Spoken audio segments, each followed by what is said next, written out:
வணக்கம் மக்களே. ஸோ இந்த வாரம் யார் எலிமினேட் ஆக போகிறா, பிக் பாஸ் ஹவுஸ் மிச்சா இல்லை வைல்ட் கார்டு என்ட்ரி அப்படின்ற மாதிரி பல கேள்விகள் இருந்தது. ஏன்னா குறிப்பாக வந்து இந்த வாரம் ஓட்டிங் டிஃப்ளெக்ஷன்ன்றது கடைசி 4 பேருக்கு மாறி மாறி மாறி மாறி வந்துட்டு இருந்தது. ஸோ அந்த வகையில் கண்டுபிடிக்கிறதுக்கு ஆஸ் எ ரிவ்யூவராக சரி, நீங்கள் பார்க்குறவங்களுக்கும் சரி, நிறைய பேருக்கு நிறைய டவுட்டுகள் நேற்று வரையுமே கேட்டிருந்தீங்க. அதுக்கான ஒரு சொல்யூஷன் கிடச்சிருச்சு அப்படின்றது தான் இந்த வீடியோ. பட் ஸோ என்ன ஆச்சுன்னு பார்த்தீங்கன்னா, நேற்று நிலவரப்படி கடைசியில் வந்து கானாபாலாவும் அன்னபாரதியும் லாஸ்ட்டில் இருந்தாங்க. சரி எப்படா கண்டுபிடிக்கலான்னு அப்படின்னு யோசிச்சுட்டு இருக்கும்போது பார்த்தீங்கன்னா வேக்கப் சாங் இன்றைக்கி போட்டாங்க. ஸோ ஃப்ரைடேவோட வேக்கப் சாங் நமக்கு இன்றைக்கி காலைல டெலிகாஸ்ட் ஆச்சு.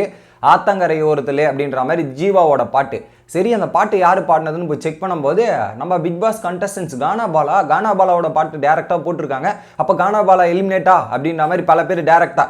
ஸோ பிக் பாஸ் வந்து டேரெக்டாக க்ளூ எதுவுமே கொடுக்க மாட்டாங்க. அந்த சாங்கை பேஸ் பண்ணி டேரெக்டாக சொன்னவொடனே எல்லாரும் கானாபாலா அப்படின்ற மாதிரி சொல்லிடுவாங்க.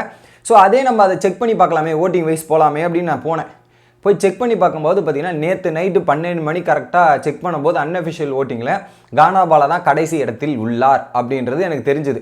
கிட்டத்தட்ட பார்த்தீங்கன்னா 9.76%, 92,189 வாக்குகள். ஸோ கானாபாலா கடைசி இடத்துல இருக்கார். அதுக்கு லைட்டாக அப்படியே மேலே பார்த்தீங்கன்னா அன்னபாரதி ஒரே பர்சன்டேஜ், பட் ஓட்டுகள் வந்து ஒரு 30 ஓட்டுகள் தான் அதிகமாக இருக்காங்க. அன்னபாரதி இது எப்படி இடிக்குது அப்படின்ற மாதிரி யோசிக்கும் போது சரி லிரிக்ஸுக்கு வருவோம், அந்த சாங்கோட லிரிக்ஸுக்கு போகலாம் அப்படின்ற மாதிரி ஆத்தங்கரை ஓரத்தில் அப்படின்ற மாதிரி ஒரு லைனை பேஸ் பண்ணும்போது ஒரு வில்லேஜ் சார்ந்த ஒரு சம்மந்தமாக இருக்குது. ஸோ அந்த வில்லேஜை பேஸ் பண்ணி குறிக்கிற மாதிரி சில விஷயங்களாக அதில் மீன் பண்ணுறாங்க. சரி இந்த நாமினேஷனுக்கு வருவோம் அப்படின்றத நாமினேஷன் கனெக்ட் பண்ணால் ஸோ பிக் பாஸ் ஹவுஸ் மேட்சை பார்க்கலாம். மணி வரமாட்டார், மாயா வரமாட்டார் அந்த வில்லேஜ் ஸ்டோரியில். அப்புறம் பார்த்தீங்கன்னா அக்ஷயும் வரமாட்டாங்க, ஐஷும் வரமாட்டாங்க. இவங்க 4 பேர் கேன்சல், அதை விட்டுருங்க அப்படின்ட்டு. இந்த பக்கம் வைல்ட் கார்டில் வந்து தினேஷ் கிடையாது, அர்ச்சனா கிடையாது, ஆர்ஜி பிராவோ துபாயில் இருக்கார். அப்போ பார்த்தீங்கன்னா இங்கே இருக்கிறது கானாபாலா சாங்கை விட்டுருங்க. கடைசியில் பார்த்தீங்கன்னா அன்னபாரதி தான் அந்த இதுக்கும் இந்த சாங் லைனுக்கும் அந்த இதுக்கும் கரெக்டாக மேட்ச் ஆகிறாங்க. ஸோ அந்த வகையில் பார்த்தீங்கன்னா அன்னபாரதி கானாபாலா அப்படின்ற மாதிரி தான் இருக்குது. ஸோ எனக்கு தெரிஞ்சு மோஸ்ட் ஆஃப் த சான்சஸ் வந்து டேரெக்டாக மீனிங் கொடுக்க மாட்டாங்க. அன்னபாரதி தான் எலிமினேட் ஆகிறதுக்கு அதிகபட்சமான வாய்ப்பு இருக்குது அப்படின்றது கிளியராக தெரியுது. இதை தவிர்த்து பார்த்தீங்கன்னா மிஸ்டு கால் ஓட்டிங்னு ஒரு ஓட்டிங் இருக்குது. அது வந்து யாராலுமே கரெக்டாக ப்ரிடிக்ட் பண்ண முடியாது, விஜய் டிவிக்கு மட்டுமே தான் தெரியும். ஏன்னா இது அன்அஃபிஷியல் ஓட்டிங் வச்சு ஸோ அஃபிஷியல் ஓட்டிங் ஓரளவுக்கு மேட்ச் பண்ணிடலாம், ஒரு 70 to 80% மேட்ச் பண்ணிடலான்னு வச்சுங்க. பட் இந்த மிஸ்டு கால் ஓட்டிங்கில் என்ன நடந்திருக்கு, என்ன ப்ராசஸ் நடந்திருக்குன்றது தெரியல.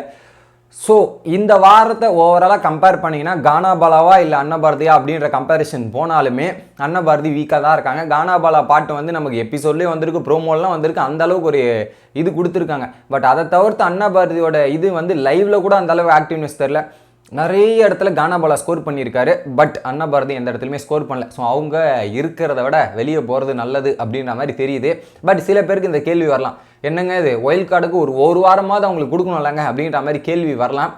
பட் அது ஒரு வாரம் கொடுக்குறதே உங்களுக்கு ஒரு மிகப்பெரிய அட்வான்டேஜ் தாங்க. ஏன்னா ஸோ ஃபஸ்ட்டு போய் டேரெக்டாக என்ட்ரி ஆனாங்களே, இனிஷியலாக உள்ளே போன 18 கண்டஸ்டன்ஸு வாரமே எலிமினேஷன்லேருந்து வெளியே வந்தாங்க, ஓகேவா? அப்பயே நடந்தது. அதே மாதிரி தான் இவங்களுக்கு வச்சுருக்காங்க. பட் இவங்களுக்கு என்ன ஒரு அட்வான்டேஜாக இருந்ததுன்னா வெளியே ஒரு ஷோ 30 நாள் பார்த்துட்டு போகிற அட்வான்டேஜ் இருக்குது. ஸோ அதை போய் கரெக்டாக யூஸ் பண்ணி நம்ம சஸ்டெயின் ஆகணும்னா நம்ம எதனா பண்ணணுன்றதை யோசிச்சு பண்ணியிருந்தா ஓகே. பட் எதுவுமே பண்ணாமல் இருக்கிறது தான் அவங்களோட ஃபால்ட்டு. ஸோ அந்த வகையில் வெளியே போகலாம் அப்படின்ற மாதிரி அன்னபாரதி வெளியே ஏற போகிறாங்க அப்படின்றது தான் உறுதிகட்ட தகவலாக இருக்குது. இதெல்லாம் பேஸ் பண்ணும்போது எதுக்கும் இன்றைக்கி சாயந்தரத்தில் எக்ஸாக்டாக கன்ஃபார்ம் நியூஸ் சொல்லிடலாம். 90% இது கன்ஃபார்ம் வச்சுக்கலாம் கைஸ். உங்களோட கருத்து என்ன அப்படின்றத கமெண்ட் பண்ணுங்கள். வீடியோ பிடிச்சிருந்தா லைக் பண்ணுங்கள்.